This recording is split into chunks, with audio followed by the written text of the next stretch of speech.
كلنا عارفين ان مصر محتاجه تكسب او تتعادل عشان تتاهل لكاس العالم. طب بوركينا اللي احنا عاملين لها حساب دي والناس عماله تفكر فيها بوركينا، طب يا رب بس نتعادل مش عايزين نخسر.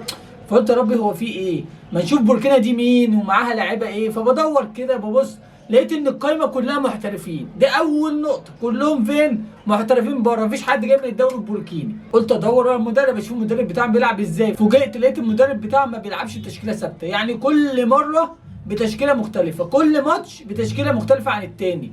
يعني لو فرقه مثلا بيلعب 4-1 4-1 لو هو اقوى منها، فرقه هو الدنيا بتاعته مش احسن حاجه او اقوى منه بيلعب 4-3-3. فهو طريقته دايما مختلفه، ما عندوش طريقه ثابته، بيلعب على حسب الملعب وحسب هو محتاج ايه من الماتش والمنتخب اللي هيقابله. طبعا بالنسبه للموقف اللي احنا فيه هو لازما يكسب مصر. هو هينزل الماتش مش شايف حاجه غير ايه؟ نكسب مصر، هو مش شايف حاجه غير كده. الملعب هيبقى متقفل، بقالهم 5 سنين مش عارفين يلعبوا على ملعبهم. فلما جات لهم الفرصه وقدام المنتخب اللي هو متصدر المجموعه، اللي هو لو كسبوه هيبقى في امل ان ممكن لغايه الجوله الاخيره ممكن هم لو مصر مثلا تعثرت تاني او حاجه يقدروا هم يتاهلوا كاس العالم. فدايما هيبقى عندهم امل. اما لو مش تعادل او خسر خلاص هم عرفوا بنسبه 100% ان هم خلاص كده بره كاس العالم، وهيبقى حوافز مختلفه جدا. فلازم نخلي بالنا من النقطه دي. احنا عندنا غيابات كتيره جدا جدا جدا. عندك مهند لاشين قال لك ظهري بدا يوجعني وشكله لسه مش عارفين يلعب المباراه ولا لا، الاشعه هتحدد. حمدي فتحي قال لك شت كره بوش رجليا، وش رجليا وجعني فمش هعرف العب وما سافرش اصلا مع المنتخب.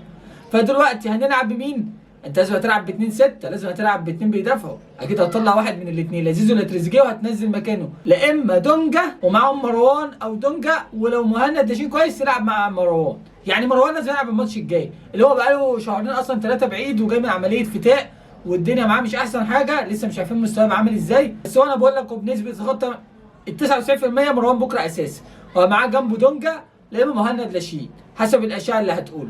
فلازم نخلي بالنا ونعي ان الماتش بكره صعب جدا، الجماهير صعبه جدا، الملعب هيبقى صعب جدا. الملعب ده احنا كنا بنلعب فيه كاس افريقيا 1995 ولا 94 وكسبناها، فوش حلو علينا. بس هم الزخم اللي بقالهم 5 سنين ما بيشوفوش المنتخب بتاعهم على الارض بتاعتهم، دايما بيلعبوا في المغرب. 5 سنين ان هم ما بيشوفوش المنتخب بيلعب على ارضهم، وتصفيات كاس عالم قدام منتخب مصر في صلاح ومرموش اجنحه العالم. فعايزين اكتر من كده. كلهم رايحين عشان يشوفوا اللي هيحصل. الماتش ده هيبقى ماتش جدعان جامد جدا، والماتش هيتلعب الساعه 4 العصر بتوقيت بوركينا، 7 بتوقيت القاهره. 4 العصر هتلاقي بقى الرطوبه، درجه الحراره تقريبا في اليوم ده هيبقى 31 او 32 درجه حراره. فبقيت ادور بقى، لازم نركز نخلي بالنا 100% ان منتخب بوركينا صعب. نلعب نقفل الملعب من اول الماتش، ما نخش احنا نهاجم، نلعب على الهجمه المرتده. لو لعبت على سرعات صلاح ومرموش شكرا هتخلص عليهم. الهاجم دافع كويس والعب على الهجمات المرتده هتعرف تعمل. اما بقى تفرد صدرك وضغط لي ضغط عكسي ولف لي مش عارف مين وجي لي يمين واعمل لي ايه، مش هتلاقي الكلام ده. مش هينفع زيزو وتريزيجيه ده مش هينفع مع بعض خالص في ماتش زي ده. لازم حد فيهم يقعد على الدكه والتاني هيلعب، دي نقطه. ولازم مصطفى محمد يلعب مكان اسامه فيصل عشان هو اجريسيف اكتر، او هو بيعرف يضغط اكتر، وان هو محتاج مع الافارقه بقى التقال لازم بقى حد يخبط كده ويرزع معاهم ويلا وجينا ورحنا ومشينا. مش اسامه فيصل برضه لسه صغير ومحتاج خبرات كتير قوي عشان يوصل لمصطفى محمد. والرأسيات لانك ممكن تلعب على الرأسيات او الضربات الركنيه او الفاولات، فلازم يكون حد بيعرف يدي دماغه، بيعرف يلعب بدماغه حلو قوي زي مصطفى محمد، هيفرق معاك جدا بره الارض. فببص في بوركينا لقيت فيها 4 لعيبه، هم دول كل بوركينا، هم ال4 لعيبه دول. لو وقفت الخطوره بتاعتهم خلاص انت يعتبر، لو وقفت الخطوره بتاع ال4 لعيبه دول خلاص انت كده خلصت. بوركينا ما فيهاش غير 4 لعيبه، ال4 لعيبه دول اقفل عليهم الملعب كويس انت كده في امان والدنيا معاك تمام.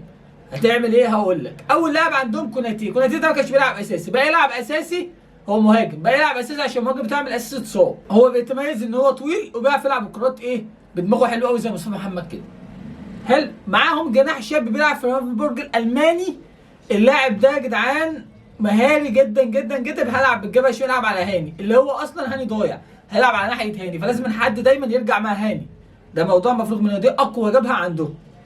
وبيلعب في لاعب برده مهم جدا في الدوري الانجليزي في برنتفورد اسمه دينجو، ده سجل هدف في اول مباراتين ليه في الدوري الانجليزي، بيلعب في الدوري الانجليزي، فبرده مهاجم تقيل جدا تحت المهاجم. فلازم نخلي بالنا دول اكبر 3، هو خط هجومهم مشكله.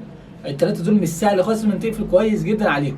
واهم لاعب بقى اللي اصلا بيديهم الكرة كويس اللي هو بلاتي توريه، دفاعيا وهجوميا بتاع بيراميدز، بيلعب اساسي بوركينا فاسو، واللاعب ده يا جدعان جامد جدا جدا جدا. اللي ما شافوش في بيراميدز اعتقد الناس كلها عارفه بلاتي توريه لان اكيد شافوا ليه ماتشات كتير.